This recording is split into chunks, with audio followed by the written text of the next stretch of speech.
Welcome back to Havana Media. My name is Boniface Awino, and as usual, I'm going to be your host for today. Now, let me talk about something here. Most of the people have been asking this question, that how is William Ruto ruling, or which strategy is William Ruto using to rule the country?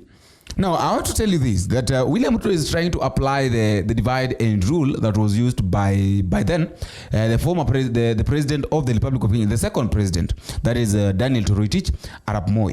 Now, why am I talking about the divide and rule? I want us to look at the strategies that William Ruto is using. Like even the appointment of the cabinet and all that, now giving jobs, the things that he's doing, the way he's manipulating ethnically loyal leaders, the way he's even rewarding his people. It shows you that there is something that William Ruto is trying to use. And even if you look at during the time of his swearing in, there are a lot of people, there are some of the leaders that comes from within the UDA party that missed the swearing in. So why would they miss a very important occasion in the country? Of course, we know that Rigathi Gachagua's allies missed, but Rigathi Gachagua's allies is not a very big problem, because automatically they could not go, yet their leader is the one that maybe the person that maybe they were looking after, they were following is the one that is being impeached. So it's like you are going to witness the way your father is divorcing your mother, or maybe you're going to see the way, let me say it like that. It's so painful. So I think they felt like there is no need of going. So we cannot talk about people like Kate Waruguru, people like Wamuchomba. We cannot talk about them. But I want us to focus on the four things. There are four things that I would like us to focus on. This you can understand how William Ruto is trying to apply this divide and rule to govern this country, and taking us back to Daniel Toroitich Arap Moi's era. Now, elective appointments and regional balances. If you look at the way William Ruto has been selecting his appointments, you'll come to realize that William Ruto has been doing this for specific regions, and mostly he has been trying to do this to reward his people. Now let us look at and give these positions are normally given, these appointments and these positions are normally being given to his loyal ethnic communities. I want us to look at the scenario of now the Speaker of the National Assembly, and then the cabinet, the Prime Cabinet Secretary. All those are being given to the people that comes from Western. So that one tells you that okay, those positions, why was the Prime Cabinet Secretary position created, by the way? Why? Okay, constitutionally it's not supposed to be there, but now being that William Ruto is William Ruto, he created it. Why? Because he just wanted a way of rewarding Moses Wetangula and Musalia Mudavadi, so that if at all maybe people start asking that what is he doing, what is Musalia Mudavadi doing, they can say can defend himself by saying that I'm the Prime Cabinet Secretary, a position that was not there initially. And by selecting or by appointing leaders from a specific region, it sent a signal to other regions that have not been given such kind of positions, that they are not a priority in the country. It sends a risk to the regions and the communities that have not been offered jobs, that they are not priority to the president. So are you seeing? That is one of the ways that William Ruto is using to bring a divide and rule. Okay, one community feel like, why not us? Why is it that it's only in Western that these people are being given positions? Why is it that it's only Kalenjins that are being given positions? Why is it that only the central people, Kikuyus, are the ones that are being given positions? Why not lawyers? Why not Kambas? That is one thing. Number two, strategy that William Ruto is using to bring back the divide and rule is this, manipulating ethnic loyalties and rivalry. Now, talking about manipulating ethnic loyalties and rivalry, we all know very well that ethnic diversity can make a community vulnerable of division. I want us to take a look at this scenario, that this game that William Ruto was using during the time of Anne Waiguru. I think there's a time that the wave of Anne Waiguru came in, and people thought that Anne Waiguru was going to become the deputy president. During the time of the G7, I don't know where the first G7, I don't know where it was celebrated, where William Ruto was saying that he's going to talk to Rigathi Gachagua. If at all Rigathi Gachagua will agree, then what they are going to do is the near future. If at all maybe any position is found, or maybe they have created any higher position, he's going to talk to Rigathi Gachagua so that that position can be given to a woman. So in fact, he was trying to say that a woman will be given a position, not just a position, but a higher position to represent women. So during the time that the issue of the impeachment of Rigathi Gachagua came up, everybody knew, and even women from Kirinyaga County started composing songs and requesting this position of Rigathi Gachagua to be given to Anne Waiguru, bearing in mind that William Samoei Ruto said that that position will be given to a woman. So automatically, because we know that Anne Waiguru is the chairperson of the Council of Governors in the country, so they knew that Anne Waiguru is going to be given this position. And then after that, silence came, and then the wave again turned to Irungu Kangata. And if I remember, Irungu Kangata was even told to resign from being the governor of his own region, because there is a position here of being the deputy president. So Irungu Kangata was almost going to resign, because he was told that there is a position of being the deputy president. And who doesn't want power? Who doesn't want to become big? Who doesn't want to be respected? So are you seeing? So suppose Irungu Kangata went ahead and resigned from being the governor, hoping that he's going to become the deputy president. What kind of mess could have been that? Assuming that Anne Waiguru, because what I know is that, okay, we are all human beings. Anne Waiguru had this feeling that, why is it that I'm expecting to become the deputy president? And then Irungu Kangata is also told to prepare himself. In fact, he's being told to go and resign. So it means that, okay, according to Irungu Kangata, this position is there. This one is real, he's going to get it. So what is it that is going on? What is it that Irungu Kangata have told the president about me that is making the president to choose him over me? So are you seeing that that war, the war between the leaders? And remember, they are coming from the same region. They are coming from the same, that is Mount Kenya. So this person is feeling like there is something that this guy have told the president about me. That is why the president is doing away with me. So everybody is like, okay. And then all of a sudden something happens, and Kindiki is being nominated, and in fact even being sworn in as the deputy president. What kind of chaos did that one cause? No, it caused a lot of problems. And it made this guy, I think it made these people feel like we've been manipulated. So that is the second thing that the strategy that William Ruto used. And all these people, Anne Waiguru, Irungu Kangata, we talk about Iga, that is the governor of Nyeri. In fact, the governor of Nyeri yesterday declared himself the kingpin of Mount Kenya, saying that being that now they are done with the deputy president, that is Rigiji, let him take over, because Mount Kenya cannot run without anybody who's giving direction. And we know very well that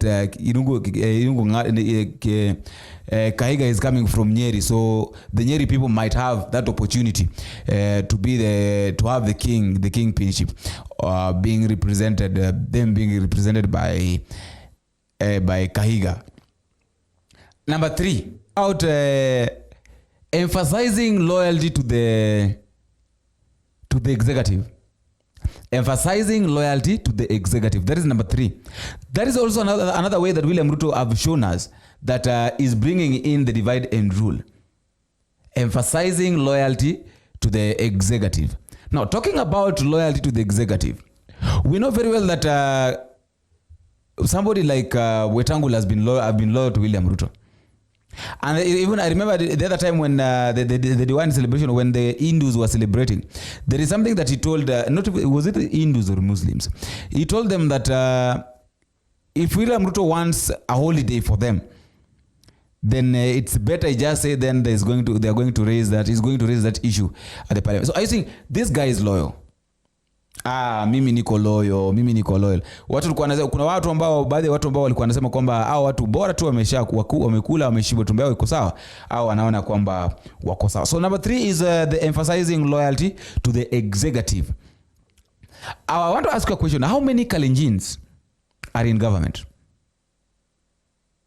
A simple question. And now, one of the problems that one of the side effects of emphasizing loyalty to the executive is that when you're trying to reward those who are loyal to you, it causes a lot of chaos because everybody wants to be rewarded by the president. Everybody now, it causes that competition within a region or within a state. Everybody's working on how they can be rewarded by the president because okay, you're only rewarding loyalists. So why can't I just be loyal for me to be rewarded? Do you think somebody like Oscar Sudi is capable of becoming the MP? No, he has been MP. So do you think somebody like Moses Kuria was supposed to come back to be the advisor, I don't know of what, at the State House? So you are only rewarded according to the way you are loyal to the president, and that one is very dangerous because it can cause a lot of problems.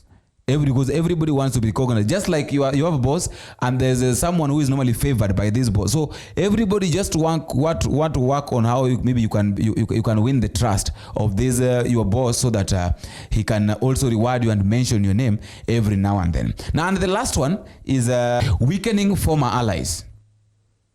This one is also a very tricky one. Now, for any leader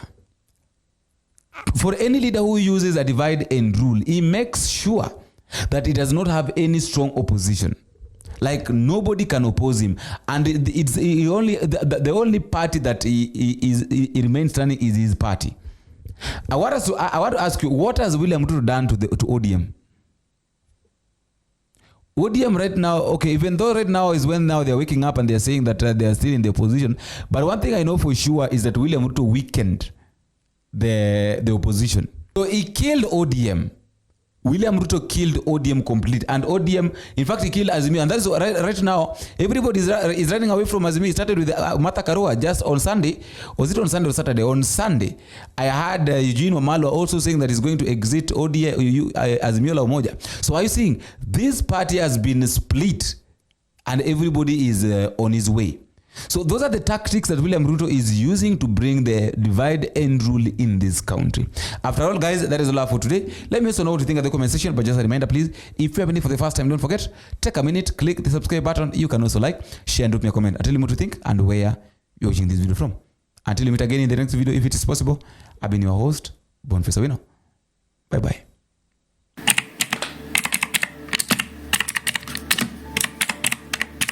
Considering Professor Fred Ogola's professionalism in strategic and corporate governance, the Most Reverend Zacchaeus Okoth, Archbishop Emeritus of Kisumu, sponsor, founder, and founding councillor, who is a retired Roman Catholic, who was born on 5th July 1942, and the whole of Uzima University fraternity has appointed Fred Ogola as the new Deputy Vice Chancellor of the DVC to be the team leader in innovation and resource mobilizer for a period of 5 years.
His recent book, that is the answer to the Kenyan economic critics, called Economic, is currently being used to turn around the Rwandan and the DRC economics and can do the same for our country, Kenya.